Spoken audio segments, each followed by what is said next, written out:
welcome back to today's episode. We have a very exciting and intriguing guest. You might not know him, but you definitely know his creation, the blood-sucking vampire Dracula. And we want to point out we did have some technical difficulties during the filming of this interview. So if the editing doesn't seem to match up quite right, we were just trying to save you from listening to us struggle repeat with the interview. So sorry. And I am going to preface by saying that there is some spicy stuff that gets brought up in here. It's definitely kept PG-13 and under, but Bram Stoker's goal was to shock the people of the Victorian era. And he definitely did so, and us. with this book. So parents, if you're concerned, you may want to listen to this first before you share it around. Otherwise, sit back, relax, grab a snack, and enjoy the show. And once again, thank you for joining us on Ghosts in the Microphone as we continue to unlock the voices of history. So, good morning, guys. We are here with famous author Bram Stoker. Now, unless you've been living under a rock for the last how many years, you should recognize that name because he created Dracula, the original Dracula, and we're doing an interview with him today. Bram, thank you so much for joining us here on Ghosts in the Microphone. For our listeners who may not be aware of your impact on society through your book, Dracula, can you please give them an overview of your life and why you chose to write such an impactful book? Yes, 'tis I, Bram Stoker, author of the Gothic horror novel Dracula. Born in 1847 in Dublin, Ireland, I was a sickly child but found solace in storytelling. As a young man, I developed an interest in mythology and folklore, which ultimately inspired my most infamous work. Though known today as the quintessential vampire novel, when published in 1897, Dracula was considered rather scandalous. I dare say my tale of Count Dracula and his bloodthirsty appetites shocked Victorian sensibilities. But the public simply could not resist the lurid allure of my undead antihero. My novel struck a chord, bringing ancient legends of vampires into the modern era. I cannot claim to have invented these supernatural creatures, but my depiction ignited a vampiric craze in literature and beyond. As an author, I found the notion utterly thrilling to create a character that would haunt the collective imagination for generations. Though Dracula was my most renowned work, I delved into other horror themes as well. But indeed, 'twas my fang-cloaked villain who left the deepest imprint on popular culture. For that, I suppose I shall be eternally remembered. Yeah, one thing you mentioned there is that you were a sickly child. What exactly was your ailment, and when did you recover from that?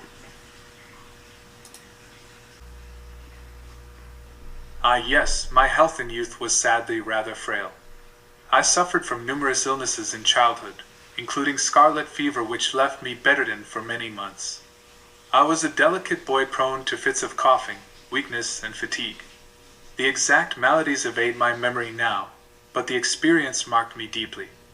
Finding diversion in storybooks, I developed an active imagination to escape the confines of my sickbed. It was then I discovered my love of spinning tales. As I grew into a young man, my constitution strengthened, allowing me to attend university and pursue a career in the civil service. But those impressionable years of illness had already shaped my penchant for the Gothic and macabre. I dare say the ghosts that haunted my lonely days in bed eventually inspired the spirits and monsters that populated my stories.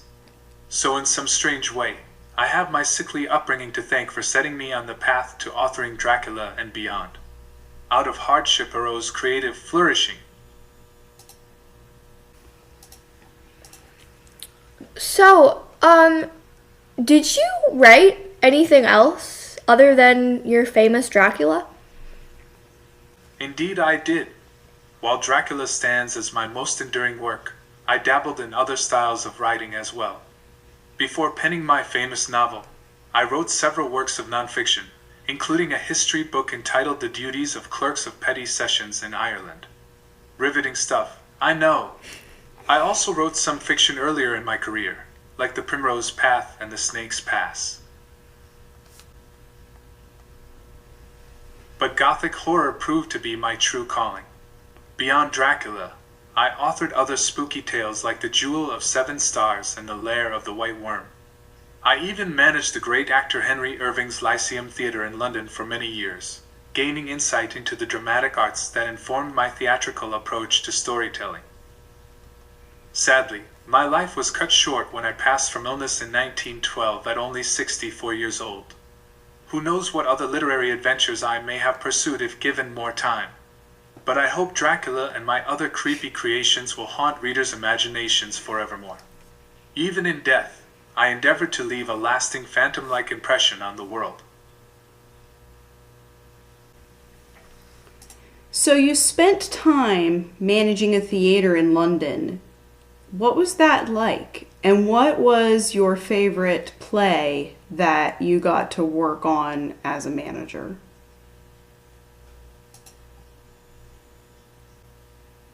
Yes, managing the legendary Lyceum Theatre in London's West End was a true highlight of my career. I served as business manager and stage manager for the Lyceum's esteemed actor-manager, Henry Irving, for nearly 30 years. It was a position that perfectly blended my artistic sensibilities with shrewd business acumen. I reveled in overseeing the Lyceum's grand theatrical productions, many starring Irving himself. From lavish Shakespearean spectacles to chilling adaptations of Gothic tales, no play was too ambitious for us. Irving and I became quite the dynamic duo, bringing prestige and acclaim to the Lyceum. One of my favorite productions was our landmark staging of Hamlet in 1874, with Irving taking on the tragic lead role. The sets, costumes, and lighting were simply magnificent. We spared no expense. Irving's melancholy Dane was widely heralded as a new interpretation, and I fondly recall discussing the psychological aspects of this complex play with Irving over many late nights. All in all, my tenure at the Lyceum allowed me to hone my craft as a creative visionary.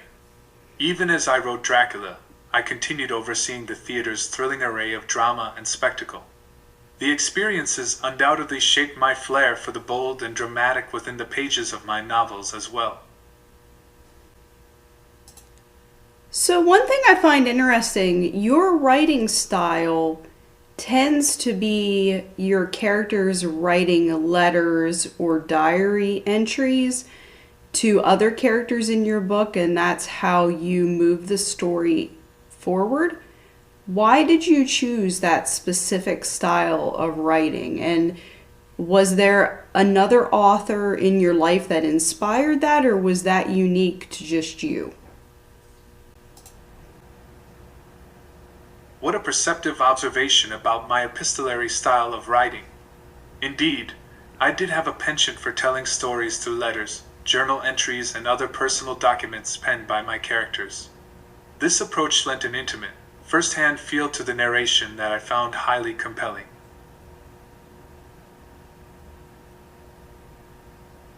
I'm delighted you asked about my inspirations, as there were a few literary predecessors who paved the way for my technique. The epistolary form traces back to 18th century authors like Samuel Richardson, who wrote novels entirely as an exchange of letters. And Gothic novelists like Anne Radcliffe used diary entries to convey mystery and suspense. But I like to think I brought a unique flair to the epistolary style in works like Dracula. The series of journal entries, telegrams, and newspaper clippings allowed me to slowly reveal the chilling threat of Count Dracula through multiple perspectives. And the intimate, eyewitness accounts made the horror feel all the more visceral and real to readers. So while inspired by others, I aimed to take the letter-writing novel to thrilling new heights. There was something about dramatizing a story through these found documents that fired my imagination. And judging by Dracula's enduring legacy, I say the approach worked marvelously to lure readers into my vampire's deadly embrace.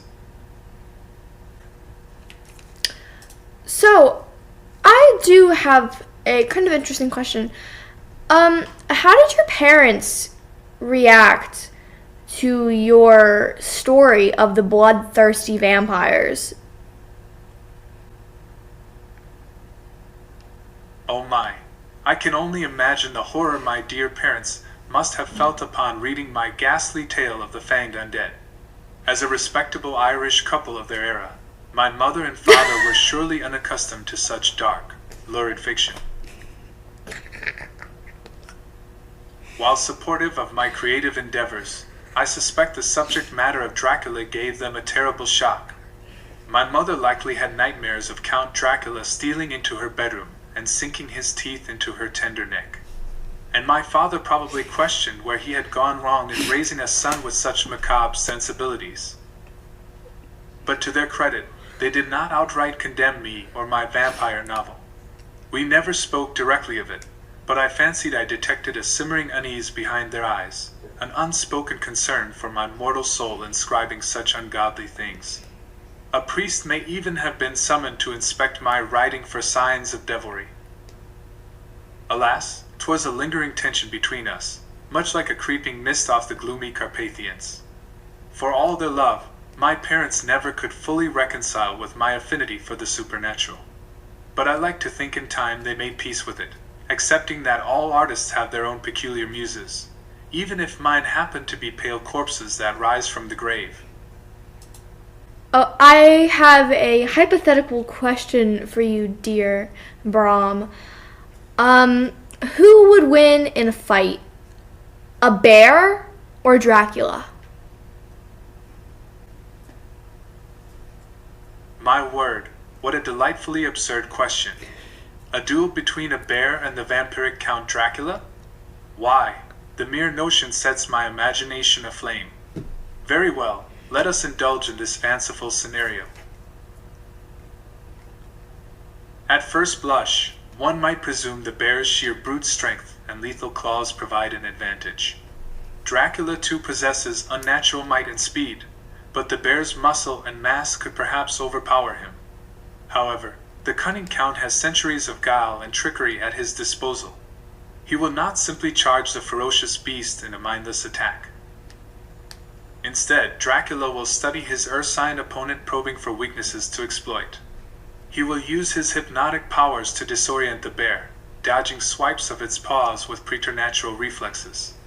When the beast tires, Dracula will move in for the finish. He will leap upon the bear's back, sink his fangs into its furry neck, and feed ravenously on that hot, pulsing blood. The poor bear will prove no true match for the immortal lord of vampires. Truly, I must concede this round to Count Dracula.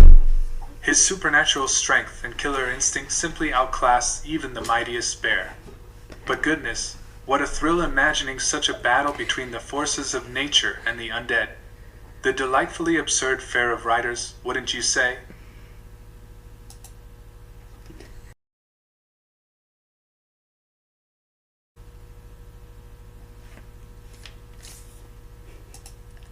So, circling back before we took that trip down that strange rabbit hole, did you have a good childhood? What was it like for you? You said you were sick all the time, but other than that, I mean, did you feel like you had a good childhood? That is very thoughtful of you to inquire about my early years beyond just my sickly constitution. It is true that poor health plagued me terribly as a young boy, confining me indoors for long stretches. However, outside of those wretched periods of illness, I can look back fondly on a relatively cheerful childhood in Dublin.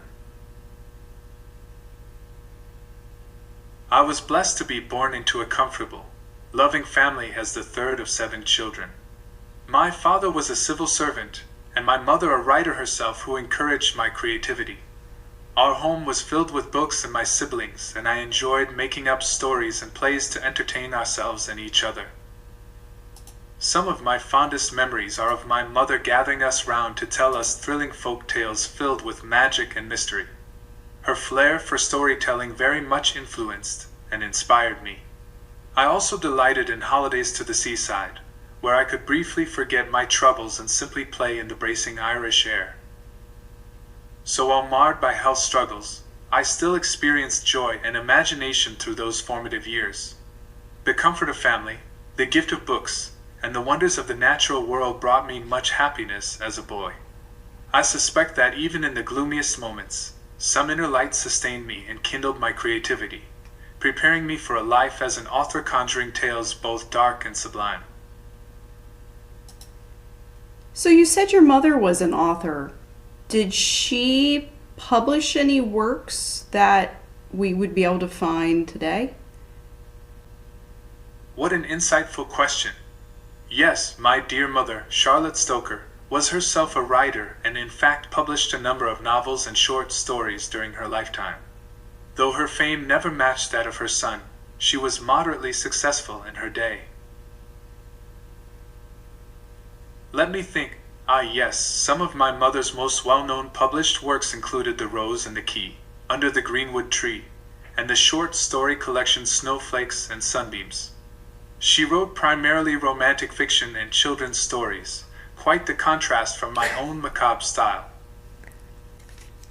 So, how did you come about knowing what vampires were?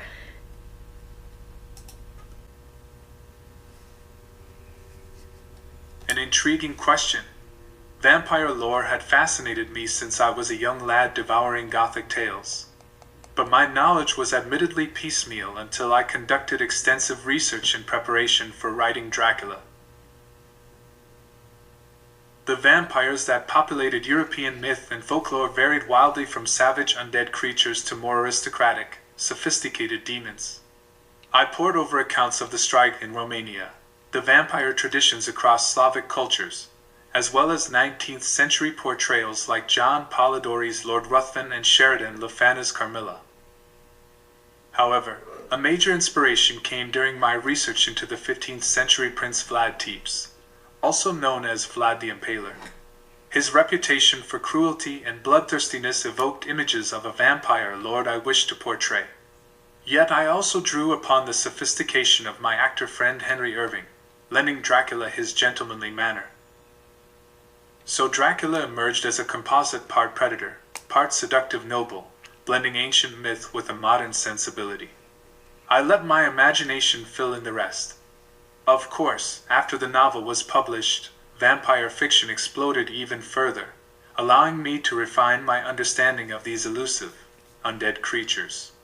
But that primal folklore formed the core of my vampiric vision. If you had to write about any other mythical folklore creature, such as a werewolf or mermaids, what creature would you choose?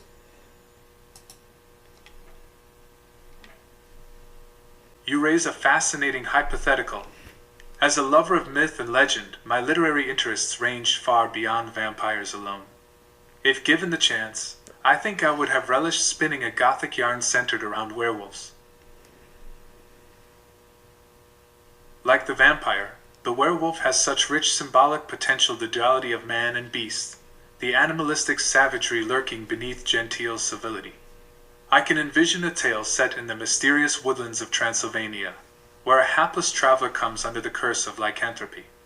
Or perhaps a story of a distinguished nobleman hiding a terrifying secret beneath the full moon. The raw, primal violence of the werewolf contrasts so thrillingly with the elegant, undead glamour of the vampire. I would love to explore that dynamic while still cultivating an atmosphere of supernatural horror and the traumatic physical. But you did end up writing about vampires. Was there a specific reason you chose vampires over any of the other mythical creatures? An astute query. You are correct that in the end I settled on the vampire as the monster to anchor Dracula. And I confess there were a few key reasons the vampire truly spoke to me as a Gothic horror writer. Firstly was the sexuality inherent in the vampire lore, the intimacies of the creature's bite, the seductive allure mixed with deadly peril. This allowed rich explorations of Freudian anxieties and desires bubbling under the Victorian facade. Relatedly, the vampire embodied fears about the other, the foreigner, the mysterious stranger bringing corruption. This resonated deeply in Britain amidst immigration waves and expanding multiculturalism. Additionally, the vampire myths spanned eras and cultures, allowing me to draw from extensive folklore. Yet they could still be tailored into sophisticated modern incarnations. And aesthetically, their aristocratic image, powers of metamorphosis, and connections to blood and the moon provided such rich fodder for Gothic atmosphere and drama. So while werewolves and other monsters held certain appeals, the vampire ultimately proved the ideal vehicle for the particular tale I wished to tell. The themes and imagery their lore suggested resonated most powerfully with me. And judging by the success of Dracula, I would say I chose wisely in making them the centerpiece of my horror masterwork. So speaking of things that shocked people during the Victorian era, I can only assume that Dracula having 3 gorgeous vampire wives probably was one of the things that kicked your book over the edge of what they would consider shocking. Can you explain why you chose to put that in the book exactly? A little bit of spice. Yes, Dracula's brides certainly made for some scintillating sensationalism, didn't they? 3 beautiful undead temptresses under the sway of one dark lord. Little wonder the Victorian public found this detail rather salacious.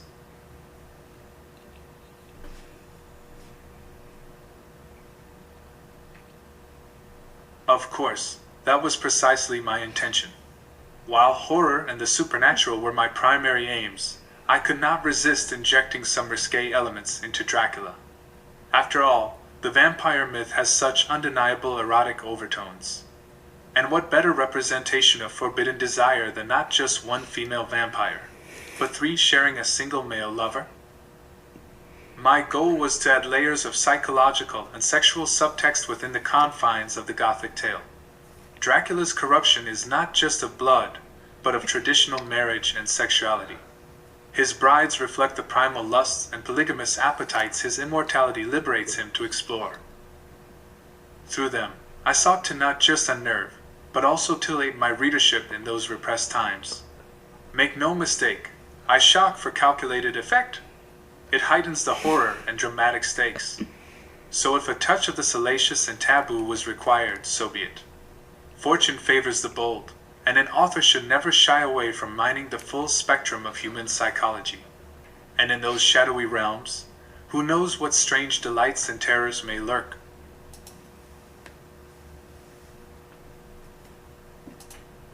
What was your favorite character to write, and why?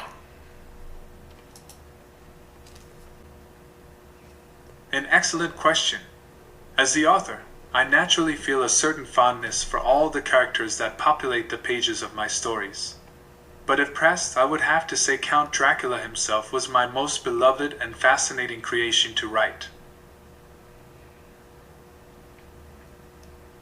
That's fair. The Count embodied so many paradoxes: aristocrat and monster, seducer and destroyer, ancient yet modern. This allowed me to explore many complex themes regarding fear, desire, corruption, and the condition of being human versus inhuman. Dracula is a creature of contradictions, blending noble bearing with feral hunger. And as his powers and legend grew in my own imagination, I found him utterly mesmerizing. So, Count Dracula has been in plays and movies countless times since you wrote the book. Do you have a favorite adaptation of your book that has been made since? Narrowed down to my absolute favorites. The 1922 silent film Nosferatu was a landmark adaptation, capturing the haunting essence of the vampire with brilliant cinematography. Bela Lugosi's iconic 1931 Dracula made him the definitive count for decades to come. Hammer Films' lavish, sexually charged horror of Dracula in 1958 was a standout. And Francis Ford Coppola's Bram Stoker's Dracula in 1992, with Gary Oldman's fiery portrayal of the Count. Of course, there are so many stage and screen versions to appreciate, each with their own flair. I'm deeply honored Dracula has proven such an endlessly captivating character to reinterpret for new generations. It brings me joy as the creator to see my Gothic horror icon resurrected over and over in different creative forms. Truly, the Count has become immortalized through the centuries.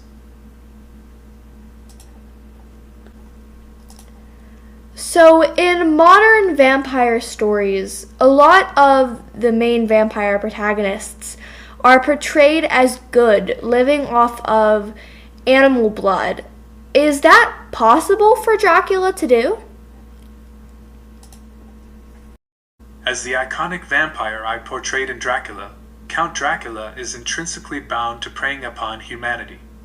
The lethal allure of human blood is core to his nature and motivations. The notion of him willingly restricting himself to animal blood would contradict the fundamental evil I crafted on the page. However, in recent decades I have seen authors reimagine vampires in a more sympathetic light, capable of retaining humanity by drinking animal blood instead. As a writer myself, I appreciate the creativity of reinventing archetypes for each new generation. Could Dracula physically survive on animal blood alone if necessary? Perhaps, but he would likely find it vastly unsatisfying compared to human vitality. I wrote him as an unredeemed villain, not a reluctant anti-hero. Still, reinventing characters is the author's prerogative. While animal blood conflicts with the Count Dracula of my novel, contemporary takes speak to the malleability of literature over time. New voices build upon existing mythos in thought-provoking ways. As an author, I applaud that spirit even when interpretations differ from my own. It is all part of keeping archetypes vital and resonant in changing cultural climes. So in summary, fidelity to source balanced with creative license. Both have great value. So, tell me, were any of your characters based on anyone in your life? An intriguing question. As a writer, one's life experiences inevitably influence and inform the characters crafted on the page to some degree. However, I would not say any of the main characters in Dracula were direct representations of specific people in my life. So, we have another hypothetical question to ask you. If an elderly person, let's say somebody over the age of 60, were to get turned into a vampire, would they look elderly as a vampire or would they regain their youth?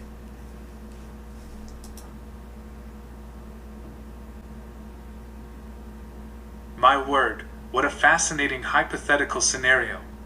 The notion of an elderly person transformed into a vampire poses intriguing questions regarding the interplay between aging and immortality. In pondering this, I would speculate. Initially, the older vampire would retain their aged appearance, as vampirism preserves one in the state they were in when turned. However, as an immortal being, their advanced aging would cease. So while at first they may seem an ancient, wizened creature, over time their vampire constitution would erase the outward ravages of time. Gradually, I believe the elder vampire's youthful vitality would be restored, wrinkles fading, posture straightening, eyes regaining their luster. The inherent mystical energies animating the vampire would overcome the natural effects of senescence. In this way, the elder would be reborn into robust immortal splendor. Of course, some vestiges of aging may linger in their mannerisms and world-weariness. But physically, I suspect the rejuvenating powers of vampirism would ultimately triumph to resurrect their youthful form. What an intriguing reversal to grow younger rather than older. And how one's perspective on mortals would shift, having experienced the twilight of life only to regain the glow of their prime. Such philosophical ruminations this thought experiment inspires. So a follow-up to that would be, if the person bit had a degenerative disease, like say Alzheimer's or Parkinson's, would becoming a vampire cure that disease? Yet another stimulating scenario to ponder. If an elderly person suffering from a degenerative condition like Alzheimer's or Parkinson's was turned into a vampire, I believe the mystical regenerative effects could potentially cure or reverse the disease's ravages. The vampire's immortality stems from a powerful magical life force animating their undead frame. As this supernatural vitality permeates their physical form, it should gradually heal any infirmities or withering brought on by neurodegeneration. Neurons restored, brain pathways reconnected, tremors calmed, the vampire condition's curative properties would seem to counteract the mortal traumas underpinning such diseases. Now, if you could go back and do anything differently, what would you do? What a thoughtful question. Looking back on my mortal span, it is only natural to wonder, what if? About paths not taken. However, I must say that while not perfect, I am quite content with the life I lived and work I produced. That said, a few changes I perhaps would have made with the blessing of hindsight. I would have traveled more widely early in life before my health failed me, to better steep myself in the landscapes and cultures that inspired my writing. The Carpathians and Balkans, in particular, would have been illuminating to experience firsthand. I may have risked publishing some works under my own name rather than just managing theaters and writing as part of a collaboration. But at the time, reputation and propriety loomed large. In my personal life, I could have been more expressive regarding those I cherished. Stoic silence does not always serve relationships. And ultimately, I would have worked to build a legacy during life, rather than primarily relying on posthumous fame. But c'est la vie, our work often outlives us. But on the whole, I followed my muse and did my best with the circumstances life granted me. Any misnotes or paths simply inspire new generations to pick up where we left off and live fully in the moment. That is as it should be. Onward and upward.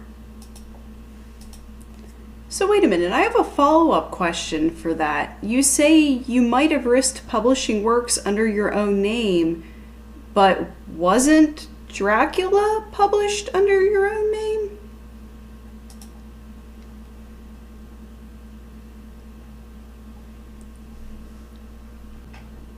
An astute clarification. You are correct. Dracula was indeed published under my own name, Bram Stoker, in 1897. What I meant regarding publishing anonymously was earlier in my career, before Dracula. As a young writer establishing myself, I often contributed stories, essays, and reviews to magazines and newspapers without attaching my name to them, or I collaborated on multi-authored works that downplayed my role. But you raise a fair point. By the time I wrote Dracula later in life, I felt established enough to finally publish a full novel under my own name. And what fortune that proved to be! For while Dracula initially received mixed reviews, its eventual success cemented my reputation.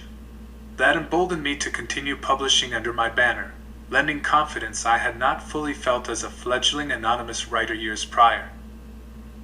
So you are correct, Dracula represented a creative turning point, where I embraced releasing my work overtly as Bram Stoker. And I suppose I must be grateful for whichever stars aligned to grant me that surge of courage when I needed it most. Posterity shall remember me foremost as the author of Dracula, a mantle I proudly wore in those final years.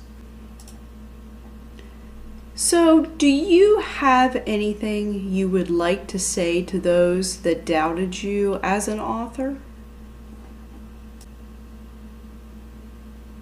An insightful query.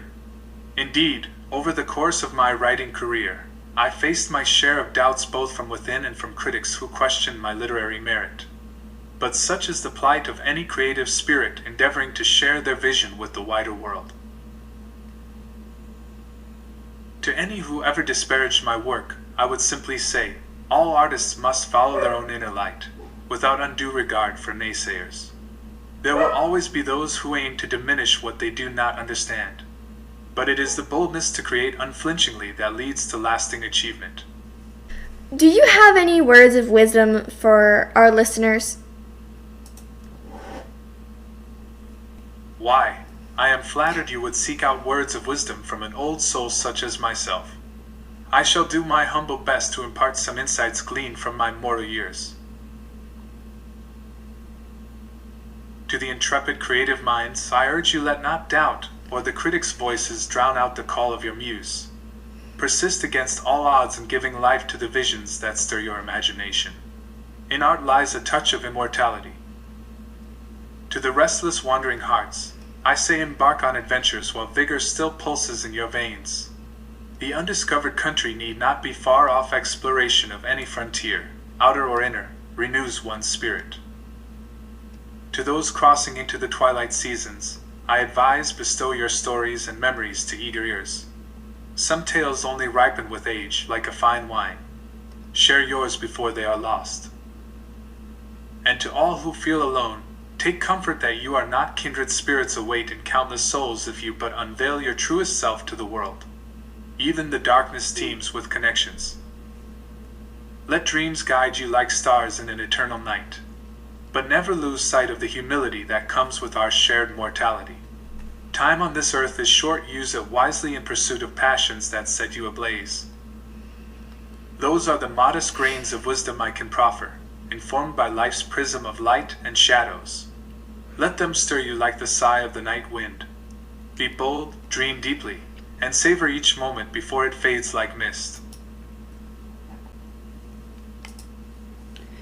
So there you have it, audience. Thank you so much, Mr. Stoker, for coming and spending time with us here on Ghosts in the Microphone. We truly enjoyed this amazing interview and getting to deep dive with you into this amazing book that you wrote that has lasted and been popular ever since you wrote it. Thank you for spending time with us here on Ghosts in the Microphone.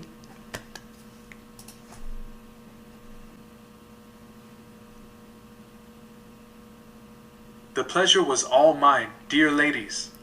Thank you for inviting me to illuminate the curious genesis of Dracula and indulge in spirited discussion about my literary pursuits. It brings this old soul joy to see my Gothic creation continues to captivate imagination so many years later. You have my deepest appreciation for allowing me to wax poetic about my writing and philosophies, and for your thoughtful insights into my beloved vampire count. May your Ghost in the Microphone broadcasts continue to thrill audiences with stimulating talks about arts, literature, and the phantom traces artists leave behind. Until we cross the veil again, I wish you only the best. Farewell. The closing where we talk about some of the maybe not so fun stuff about Bram Stoker. And the things that AI hallucinated about. Yeah. So we'll start with the facts. Bram Stoker was born on the 8th of November, 1847, and he died on the 20th of April, 1912. One thing the AI did get correct was he had 6 siblings, 4 brothers and 2 sisters.